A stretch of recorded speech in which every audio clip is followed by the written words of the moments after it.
you said, you had the world's support on October the 7th, but you lost it by doing a genocide and now by starving children in Gaza. There's a famine. That's what the world is saying. We can't tolerate the famine. We lost it to a great extent because of Hamas propaganda. But as long as we have the United States... It's not Hamas propaganda to say there is a famine in Gaza, Danny. That is the ruling of the IPC. There is no famine in Gaza. So why did the IPC say there is a famine? Why does the IPC, which defines what is and isn't a famine, and has done so for 20 years, why is it saying there's a famine in Gaza City? The IPC changed the criteria. That's a lie. The IPC was not even there. That's a lie. What criteria did they change? It's based itself What criteria did they change, Danny? That's a lie. No, what criteria did they change? What criteria did they change? Hamas data. Hold on. Danny, you just made a false claim. What criteria did they change? I keep hearing this talking point. It's false. There was no change in criteria. What criteria did they change?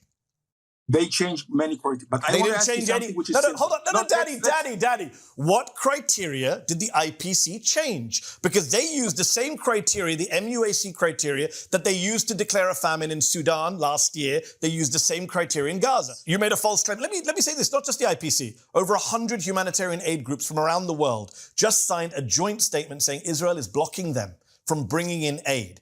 You want us to believe you, the Israeli military, Netanyahu, Smotrich, but not ANERA, Christian Aid, the Danish Refugee Council, the Norwegian Refugee Council, Polish Humanitarian Aid, Pax Christi, Sabeel Kairos, Oxfam, Doctors Without Borders, Save the Children. I could go on and on, Danny. Are you going to say they're all Hamas?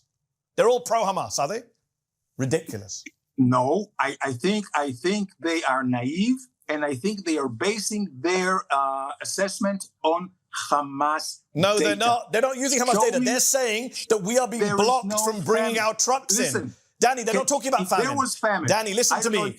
They're not talking about famine. They're not talking about famine. They're saying, can I finish a sentence? In Sudan, in Danny, Somalia, they are not talking about famine the same thing here. or Hamas propaganda or Hamas data. They're saying their guys on the ground are being blocked from bringing in baby formula by Israelis at border crossings. That is their experience. They're wrong. ANERA's wrong. Christian Aid's wrong. The Danish Refugee Council is wrong. The Norwegian Refugee Council is wrong. Polish Humanitarian Action is wrong. Doctors Without Borders is wrong. Save the Children is wrong. Oxfam is wrong. 100 aid groups are all wrong, Danny. Do you realize how silly you sound?